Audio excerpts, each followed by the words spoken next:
Tasty চিকেনের পুরভরা recipe. Hello everyone, আসসালামু আলাইকুম, welcome back to my channel রুমাস home kitchen. আজকে আমি আবারও চলে এলাম আর তোমাদের সাথে নতুন একটি রেসিপি শেয়ার করতে। সবচেয়ে মজাদার নরম তুলতুলে শর্মা রোল রেসিপি। ভালো রেসিপিটা দেখে নিই। আমি এখানে একটা বোলের মধ্যে 1 কাপ পরিমাণ টক দই ও হাফ কাপ পরিমাণ চিনি নিয়ে 1 table spoon baking soda, 1 table spoon baking powder. খুব ভালোভাবে সবগুলিকে একদম ফাটিয়ে নিতে হবে যতক্ষণ না বুদবুদ আকারে হয়। পুরোটা ভালোভাবে ফ্যাটানো হয়ে গেলে তার মধ্যে হাফ কাপ পরিমাণে আমি দুধ অ্যাড করছি। সবকিছু মেশানো হলে 1 কাপ পরিমাণ ময়দা খুব ভালোভাবে মেখে নিতে হবে তার মধ্যে দিয়ে। তোমরা চাইলে বেশি নিতে পারো, সেক্ষেত্রে কিন্তু দইয়ের পরিমাণটা বেশি নিতে হবে। ময়দাটা ভালোভাবে মেখে নেওয়ার পর দেখো কতটা সফট হয়েছে। এইভাবে 5 মিনিট ঢাকনা দিয়ে রেখে দিয়ে তারপর ঢাকনাটা খুলে 1 টেবিল স্পুন অয়েল দিয়ে ভালোভাবে মাখিয়ে নেব। খুব ভালোভাবে অয়েলটা মিশে যায় এরকম ভাবে কিন্তু মেখে নিতে হবে, সেক্ষেত্রে কিন্তু আমাদের যে রুটিটা খুব ভালো সফট হবে। স্টাফিং এর জন্য আমি কিছু চিকেন নিয়েছি, যেগুলোকে খুব ছোট ছোটও নয় খুব বড় বড়ও নয়, মিডিয়াম সাইজের, ওই কিমার থেকে একটু বড় সাইজের করে কেটে নিয়েছি। পানি দিয়ে চিকেনটা ধুয়ে নিয়েছি।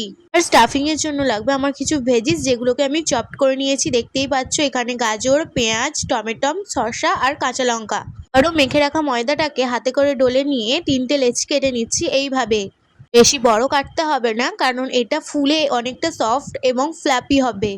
প্যান হিট করে লেচিটাকে বেলে নিয়ে রুটির আকারে এইভাবে সেঁকে নিতে হবে এপিট ওপিট, কোনো রকম অয়েল ছাড়াই।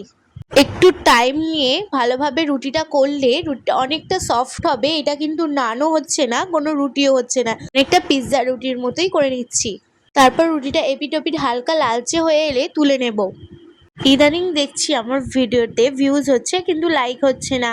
তোমরা যারা দেখছো প্লিজ একটু লাইকটাও করে দিও, কারণ যদি পছন্দ হয়ে থাকে লাইকটা করে দিলে আমি আরও নতুন নতুন ভিডিও বানাতে মোটিভেট হব। যাই হোক, চিকেনের পুর বানানোর জন্য আমি প্যান গরম করে তার মধ্যে 1 টেবিল স্পুন অয়েল দিয়েছি। তেলটা ভালোভাবে গরম হয়ে এলে তার মধ্যে 1 চামচ মতো রসুন কুচি ও 1 চামচ মতো কাঁচা লঙ্কা কুচি দিয়ে ভালোভাবে নেড়ে চেড়ে নিতে হবে। একটু ভাজা ভাজা হয়ে এলে তার মধ্যে পেঁয়াজ কুচি ও টমেটো কুচি দিয়ে আবারও নাড়িয়ে নেব। একটু নুন দিয়ে মুছতে দেব যাতে নরম হয়ে যায় পেঁয়াজ এবং টমেটোটা। তার মধ্যে বেসিক মশলা যেমন আদা রসুন বাটা, লঙ্কার গুঁড়ো, ধনে গুঁড়ো, জিরে গুঁড়ো আর একটু সয়া সস দিয়ে ভালোভাবে নাড়িয়ে চাড়িয়ে তার মধ্যে চিকেনগুলো দিয়ে আবারও ভালোভাবে কষিয়ে নেব।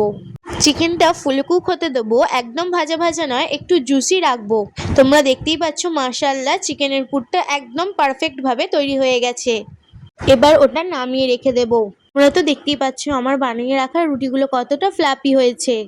আমি বানিয়েছি একটা সিক্রেট সস। এইটা রেসিপিটা জানতে চাইলে আমাকে অবশ্যই কমেন্টে বলবে, আমি দিতে চেষ্টা করব।